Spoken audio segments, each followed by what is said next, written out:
Hello, everybody, and welcome to the Bright Founders Talk at Temi. Temi is an international software development company that designs, builds, and delivers software for sustainable businesses and promising startups. My name's Matthew, and I'm joined today by our guest, Tim from Codices. Tim is the co-founder and CEO. How are you today, Tim? I'm doing well. I'm doing well. A busy day. We've had a bank holiday on Monday, so just jumped back into things. But good, good. Nice, nice. Tim, can you tell us a little bit about Codices and your involvement there? Yes. So, Courtesies is well. What we do is we make tools to make live interactive game shows, and we also have a new platform where anyone can play them through as well. To give you a bit of background, so initially I was sort of watching Twitch, which is like one of the world's largest sort of live streaming platforms. And it's quite interesting because you've got maybe like 10, 15, or like thousands of people watching one person play a video game. And it was like, well, why isn't there a game that like, thousands or millions of people could all play at the same time together? So we started concepting these kind of crazy games that like millions of people could play. And eventually we settled down for like quizzes and like game shows. If you think of a quiz, it's like infinitely scalable. You can have as many people playing at once as you want to. So we then thought like, there's not really, if you think of like, where people go to like watch and play like a 15-minute like short form game, almost like TV, but on a platform, like there wasn't really anywhere set up for that. So like YouTube's like long form on demand video. TikTok is like live, like appointment, and TikTok's like live, like pre-recorded content stuff. And Twitch is for more like long form video game kind of streaming. So before we built our own platform to like test the market, we launched a Twitch extension called QuizKit, which is basically for any creator to go and make their own quiz show and the whole audience can play along. And since launching that, we've currently got about 3 million players a month using it. We worked with like Amazon Prime and like other brands do like big, cool interactive game shows. And we took all those learnings and then we then raised about £2 million. We just built our own standalone sort of live stream platform specifically for like short form and live game shows. So rather than Twitch, where people are streaming for 7 hours a day, whatever, this is for like short 15-minute, 20-minute bursts. You come on, play a game show. You can win some cash every time you do it and then head off. And the idea behind it is we're putting a creator economy behind it. You've got brands that advertise and stuff as well. So it's a mix of hosting and making our own game shows and other people making them on there as well. And that's all. That's really, really cool. So quite a bit to unpack there, and it sounds like you're onto a win. Yeah. Has there been a good uptake? Is it going well so far? Yeah, launching off Twitch has been quite interesting for us because before, we would, when we have lots of creators using it, it's quite easy and we're in quite a prime position just going in stores and things, which is good. Having to like basically, getting people on an established platform to use something is like one thing. And I think we did quite well, but now because it's a standalone app, it's definitely a different challenge because you've got these huge like user acquisition things. But it's going all right. At the moment, we're growing about 15% a week in terms of users, which is okay. We've got about 700 to 1,000 weekly active users as well. And we have about 300 to 400 daily active players as well, who are all tuning in and watching stuff, which is quite good. So it's definitely getting there. It's definitely still early stage now, I'd say, but we've had our first sort of paid brands, partnerships and things as well now, which is good. So it's all picking up, but yeah, right direction. Fantastic. If it can go quicker, that would be great, of course. But we're pushing it through. Always, eh? No limit to how fast we'd like to grow. What I'd like to do, let's take a little step Yeah. back, and something I like to introduce into these talks is always talking about the person behind the idea. We'll talk a little bit about the growth, and I always like to go back to school, to studies. Sorry about the bird in the background. It's a fiery neck nightjar. And let me ask you a little bit about your university. Were you one of the good kids in school? Were you motivated in university? Were you a bit of a loose cannon? Tell us about your studies. Yeah, it's an interesting question. I'd say like secondary school, I was very like mid tier, like probably like B's or so. I didn't do too bad. I used to play a lot of rugby and do a lot of sports and things. And I think there's a lot of like sort of like leadership things I probably did when I was younger. But yeah, like I was pretty average. I got like okay results, but I think for me, I was always doing a spread of things. So for my like final things before I went to university, I ended up doing economics, computing, which is basically like programming, And what's my other one I did? In English for writing, because basically I used to love video games and always wanted to sort of play and make video games. So I always had quite a clear, I always wanted to do tech and gaming was sort of always what I wanted to do. So then I left there and then did computer science at university, which I got a 2-1 in the end. But it was probably like a good 2-3 years just sort of partying and drinking a lot and going out, which is what a lot of the British university experience is. However, I did do something. We started a website, like a content site, which didn't do that well in the end. And then, I sort of just pushed through that really for school. And then I'd say I probably started down it right after I finished uni, maybe like a few years after, before I got my first jobs and things after. But yeah, I was pretty mid-tier. I wouldn't say I was anything particularly special, but I did always very much know what I wanted to work in as well from when I was at school. Okay, so you knew what you wanted to work in, and when you were back there and you were partly partying and partly studying and creating websites, did you see yourself, starting something as large as Codices? The arrogant person type would probably say yes. Like I always knew that I wanted to do something interesting, and I did like I spent a lot of I don't know if it was necessary. I think I did have an ambition to wanting to be a CEO and start something. I was younger, that was always sort of in me. But as far as whether it was something that I would do myself and like set up, or whether it be working in another team, I wasn't really too fussed about it because I just sort of enjoy working on cool, interesting projects with good people, really. So, and then eventually with this, the opportunity came up to start something, and I think everyone's had like a boss where they've kind of hated and thought I could do it better, and then you go off and go and do it better, which I think is how a lot of entrepreneurial people maybe tend to start. But that is, I sort of went through that journey and ended up, doing Codices, which was good. Yeah, I definitely had, I think, always wanted to start something. I like that.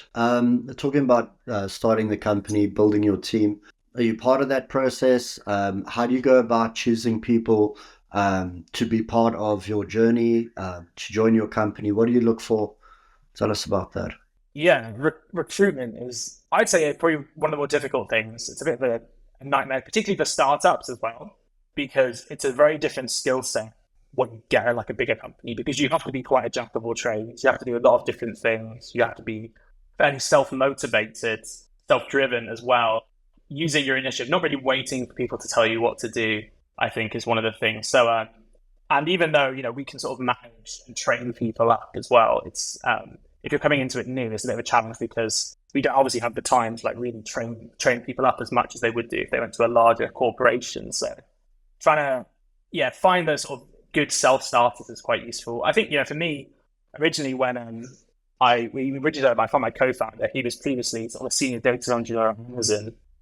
He was in the similar incubator space. He was actually working as a technician, and I ended up persuading him to leave that and to join me as my co-founder, which is useful. But he, particularly when you're raising investment as well for your co-founder side, people just want to see experience and years on the table, which is quite a big thing. And with employees and stuff, we jumped around a bit. We don't really care too much about formal education, particularly. I mean, in some areas we do, but particularly for developers and things, we have more of a coding test and see if they're a cultural fit as well, which is quite important. Our community manager we hired didn't go to university, but he previously sort of ran a Discord community for like a really large YouTuber as well. So we definitely look at experience probably more than education. But it's very different to the kind of people we hire. But it's always been based around sort of how we find we fit them as a person, where they can sort of tackle that like multi-problem type approach, and whether they're sort of self-starting and sort of motivated enough, and the kind of thing that we sort of look for generally. I think as we get bigger, we may need to get more specialists in things, definitely. But right now, we are not specialists in things. We're all sort of generalists, I'd say, at the moment, which is good and bad. I think I'd hire all generalists, thinking now, if I was to go down. But I don't know. Yeah, that's what we look for at the moment. It's always interesting to find out how people do it differently, and everyone is different, and everybody we speak to, their hiring process, the people they look for, everyone has their own thing. And I think something that I take from this is that there's no real sort of magic formula, but everything is specialist to who the person is that's building the company. and some things work for the individual and some things don't. And um, keeping it Yeah. unique to yourself, I think, is the most important thing. Now, obviously, it's a lot of responsibility. Building a company, you're handling funds, you've got to get investments, you've got people working with you and for you. So we know it can be a bit of a panic. How do you maintain what you're doing at work and your sanity? Do you have a good work-life balance? Is it more work? What's going on at the moment? I would say, me personally, I have a pretty terrible work-life balance. Because we run a lot of game shows, most days, like today, started at 8. Well, I know my first show was at 8, so I started at 7 this morning, and then our last show finishes about 10 p.m. tonight. So doing like 13, 14-hour stuff days. I mean, yeah, I think, yeah, like winding down is quite important. So like, particularly like trying to take off a day off a week. I normally try. It's usually quite good. I don't, yeah, I think, it is usually important to take time off when you can. I think the reality is of like the growth, the types of challenging things you have to make all the time and the speed of it as well, because you get funding, but it's only for a specific amount of time. And then you sort of always want to be productive and pushing stuff through. Because it's just like a necessity of it is having to sort of be on the ball a lot. I think you can take, as me, I'll take maybe 2 or 3 days off when I'm feeling really burnt out. And then maybe stay away from my laptop for maybe a day or two, or just check emails once a day or things. But yeah, I definitely say it's always just like a consuming part of everything I do, probably with work. But I do enjoy it. It's the other side as well. Like I wouldn't be doing it if I didn't necessarily. But yeah, it's yeah. I don't think it's necessarily healthy or has a good healthy split, but it's kind of fun and interesting and engaging. It's the challenge of it's rewarding because it's so challenging and difficult and takes a lot of effort to do. I think for me, which is what I think through. But yeah, mostly just work stuff. Go do a lot of running, bit of meditation when I remember to. Try and eat healthy helps. I find like those habits pick up tend to be when like you're burning out. It's like you're burning out. So, in order to balance it out, you need to wake up early, go on a run, do some meditation, maybe go out with some friends, have a drink or whatever. But it's sort of just, yeah, like sort of trying to balance myself in check. I just sort of use a mental check to see where I'm at a different time and assess it at the moment. Ideally, yeah, pushing through and working most of the time. So you're checking, you're constantly checking, like putting a pie in the oven. Is it burnt yet? No. What? Oh, it's about to burn. Maybe we should take it out. So you've got a method to help you cope. And what would you say is something maybe you can share with us? What is something you might have learned about yourself or about your own capabilities over the years as you've grown, as this has developed? What sort of important lessons can you share with us about personal growth? Yeah, it's really interesting. Actually going from doing things to managing people, even though I still do things anyway, but like sort of delegating out and managing stuff. You definitely get. I find you get like a bit of an identity crisis. It's like, what do I do now? So, you do basically you go from doing everything to doing to helping other people do things, which is how you're meant to scale and push it through. But it definitely changes how, particularly as like I think like if I was going to go into another job, how would I slot into that? What would be my skill set now for me? I'd find like I feel like 2 or 3 years ago I'd have been like more clear about what I could do and what I'm good at, whereas like now, because there's just so much variety to it, it becomes a lot harder to put myself in like a more specific role of a box, I think, which is maybe good and bad. But it maybe makes me unemployable or employable to the right types of companies in the future. But that's definitely been a thing around it. And yeah, like in terms of working, yeah, like taking a day off a week is like definitely something that I advise myself, just because I forced myself to do it, because otherwise I wouldn't necessarily do it. And I do see, if you take a few days off, you do see the benefits from it necessarily, rather than just sort of working all the time. But yeah, definitely from my side, yeah, that as the company grows and delegates stuff, it's like it becomes interesting. It's sort of like your brain starts to go like, what do you want to do apart from like just see the company succeed day to day, which I find it very interesting. Sort of being able to do what I do now and jump into lots of different areas where a lot of other people are sort of maybe dealing some of the detail stuff.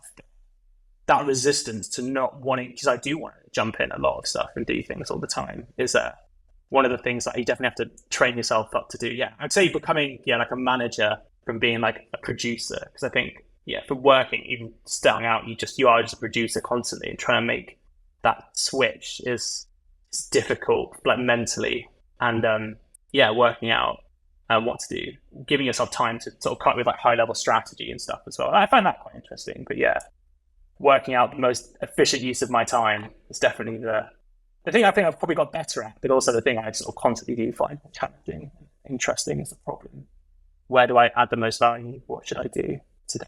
I understand that completely. I find myself to be a bit of I don't want to say a procrastinator because I do what I need to do, but I Yeah. fantasize. Well, I'm a fantasy procrastinator, and I love to imagine just putting things off a little bit, and using my time for other things, um, and fantasy football. Let's talk a little bit. Let's move through a bit, and like I say, you can add anything you'd like here. But tell me a bit about the future. Where do you see yourself? Where do you see the company? Is it a 2-year plan, a 10-year plan, 50-year plan? Yeah, so when we started out, our original plan was sort of like, how do we get to, say, 100 million revenue a year within 10 years' time? And we've sort of been following this sort of light roadmap to sort of get to that point.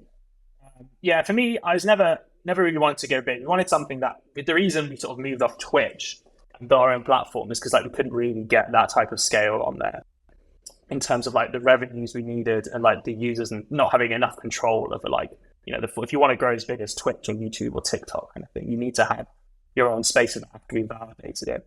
So it's very much like we're very much like moonshotting it and pushing forward to that type of growth. Because I've always found sort of the most interesting part of it, and everyone we hire as well is sort of focused around that. But yeah, for us, we've got our own platform out now, which is good. It's taken a while to get there because I think we had to, before we raised the money, we had to sort of prove the demand and the validation around it, which has been really useful. But yeah, just keep growing at the moment. Our sort of immediate goals are to get to like 1,000 daily active players, which I think is going to be, really crucial for us unlocking more advertisements and things, which is sort of almost there now, and building up the revenue side. Because the other thing is like the markets have changed quite drastically over the last 2 years. Before, you could raise a lot of money with like not any revenue and just focus on growth was quite big. Nowadays, even like in the last like 12 months, everything's become a lot more difficult to get hold of, even though we raised a bit more money sort of in that same space as well. But yeah, having a bigger focus on revenue now. So you just put in our sort of creator economy monetization, so anyone can make money streaming on there through like virtual gifts, and pushing the brand sponsorship things as well. I think quite crucial. But yeah, for us, it's just like keep growing at the moment, keep pushing forward to get to that 1,000 daily active users, get more creators on the platform, and primarily, really, it's about making cool interactive game show content. So we've got like 4 different game shows run there now, which have all got like fun different mechanics. And there's not many shows where people can just go on and play on the internet, which you can have 1 million people playing. So for me personally, for us as well, it's just making the coolest, like biggest cool interactive game shows that haven't really been done before and that people enjoy and want to play as well. Because I think the bottom line, as long as the acquisition, everything, if it's fun and engaging and different, that's really that's the core of whether it will be successful or not. And then the marketing and everything else on top is also as important. But without that sort of first bit as well, it's sort of wasted, I think. But that's all sort of outlook for now, I'd say. That's very cool. I like the excitement, and I can see the enthusiasm, and I can see that there's that glimmer in your eye when you talk about what's going on, and I think that's brilliant. So let me ask you, and you and I spoke about this before we started, but you did mention one regret to me. I won't bring it up, but is there something that if you did this again, you would change?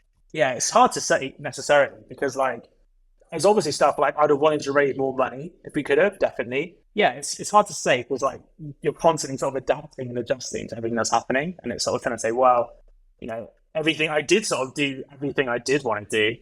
Actually, we made a lot of mistakes and we got a lot of stuff right, and then we kept making some other mistakes as well. I'm quite, I wouldn't say impulsive as well, maybe a bit. But like if we make something wrong or do something, we're trying to fix it quite quickly. Or I'd say, because like even when we spend on wrong things or like different campaigns and stuff, or push people or hire someone, like we've sort of taken a risk and we've sort of learned from it. So like even though we're not making the right decisions. I think we always say, because you always grow there, it's like, how much is that lesson worth necessarily?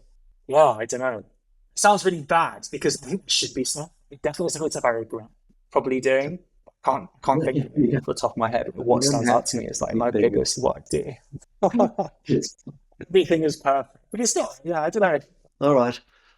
Okay, so a couple easy ones from here. And before I get into them, is there anything that you'd like to add? Is there anything you'd like to tell us about this that I may have missed? Something that you think is important, or a lesson, perhaps? Yeah, I definitely say for people starting out or doing anything, one of the things I see is a lot of people like you don't really aim high enough. It's a big thing. Like we pitch to people, oh yeah, how are we going to make 100 million in 10 years and talk about that big picture? I think it's quite a scary thing for people to say. And you get people being like, you're mental, or this doesn't really work, or why, that's too big necessarily to scare people off. But actually, we've got a range of investors that will sort of back that proposition and idea. And I find it, when I see a lot of early pitches and stuff from people, it is just like, it's like they're not pushing it hard enough about the potential of an idea, which I think is one of the things that I sort of did initially, but we sort of moved quickly. And as soon as you started talking, much bigger about what we're doing, then we got a lot more interest in people, and it becomes more interesting and fun as a business, I think, as well. So I think if we were starting out, definitely not to undersell your idea, which in Britain, because we're so nihilistic and bragging, you're not like the Americans, so I'm very happy to say how everything's the biggest investors. The British, we're not like that as much, but actually when it comes to particularly a lot of stuff in business, so when you're talking to people, it helps quite a bit, I think. But yeah, that'd probably be my one main like lesson I'd sort of say to people pushing stuff. And and in terms of more like we're quite a new platform. We do we run like 3 game shows a day where we give out some cash prize and things that people can check out. So people do look at the app and have a go. It's fun. And if people want to create game shows as well, that's what sort of we're here for, is our bread and butter as well, to plug our. But yeah, I'd say they're probably the main things to go through. I like it. That's pretty cool. It was interesting what you said about British people, and I've had this conversation a few times. As you know, my family's British, and when I'm asked about cultures, I use the expression "in a pickle" to explain British people. And you could be in a serious dilemma. You've rolled the car down a mountain, legs are broken, the car's on fire, and a British guy will make a phone call and go, "John, I'm in a bit of a pickle, mate," and totally undersell the situation. Yeah. It's very interesting. Be calm and carry on. So you don't acknowledge anything. Yeah. So, last 2 here. If we had to put a quote up on your bedroom wall, you wake up every day, you look at it, there's the quote written on the wall. What does it say? My favorite quote is a witty saying proves nothing, which is by Voltaire, because things can sound quite wisdomful and actually not be very wisdomful at all. So I probably put that on there. It's kind of like to challenge everything and question things. I always find, when you put a lot of principles down, things like sort of basic sayings, it can sometimes like distort the truth as well, I think. Maybe that's an edgy one, but that's probably what I'd have on there. So I think there's a lot of ways to read into that, and it's it's got a lot of value behind it. Yeah. And then I know you're a busy man, you've got things to do, so I'm going to close it off with this. And you mentioned in the beginning that you played rugby. Are you still playing rugby? Yep. How are I'm you not going? now. No, I think I had my knee basically as I was getting to like 20 or so, and then just sort of stopped. Then I think that's the thing with rugby. Yeah, you get it's always fun because it's not, but you get one injury and it happens, and you sort of recover, and it happens again like 3 months later, and then it happens again like, and then you're sort of done there. It's just like, but I did enjoy it when I was playing. I think it took its natural progression and stopped. But yeah, I did play. You're still a fan? I am. Yeah, I still watch the Six Nations as well. The Rugby World Cup is coming up. I used to actually play with a lot of South Africans as well. Yeah. So my last question then for the evening: how are you going to feel when South Africa beats England at the World Cup final this year? Ooh. I don't know how I feel about it. We'll have to see. It might be coming home. I'd have to say that. Yeah. Of course, being British, I have to underplay anything I say. And yeah, it will be interesting. South Africa are looking good now. So England have picked up though this year. I feel like it could be ours now, but we'll have to Yes. see. We'll have to see how it plays through. Southern Hemisphere always seems to have the advantage, don't they? That's it. It's always a dilemma in our household. Who do we shout for? Family's British. I was born in Yeah. South Africa. It's a difficult one, but I wish you the best of luck from myself and obviously the team at Kemi. I'd like to say thank you for joining us today, and yeah, it's been a pleasure meeting you. Awesome. Thank you so much.